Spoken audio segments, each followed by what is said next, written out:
In this video, you will learn how to move columns in Microsoft Excel. You will learn how to move single column as well as multiple columns in Microsoft Excel.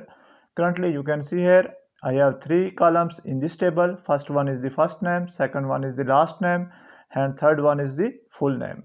Now you can see here, I have moved the first name after last name. You can see the result in this table. Remember that you don't need to copy this and paste it on another location. Excel has a useful function to move the columns. So let's start this tutorial.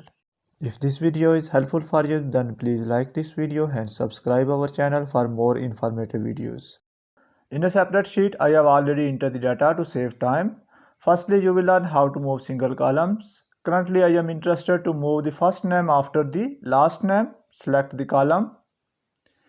Then press and hold Shift key. Place your cursor here. When 4 arrow sign appears, use the left mouse button and drag and drop it on your required location. Now a green line appears. It indicates that your column will be inserted on this location after last name. I will insert it here. Now you can see here the first name column move after last name. I will undo it. Now you will learn how to move multiple columns. I am interested to move column A and column B after column C. So firstly I will select both these columns. Now press and hold Shift key. Place your cursor on this line.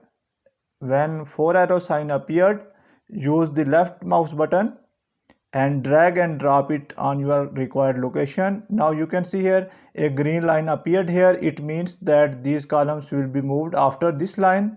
So I will drop it here. Now you can see here our 2 columns moved to our required location. That's the end of this video. Thanks for watching this video. Goodbye.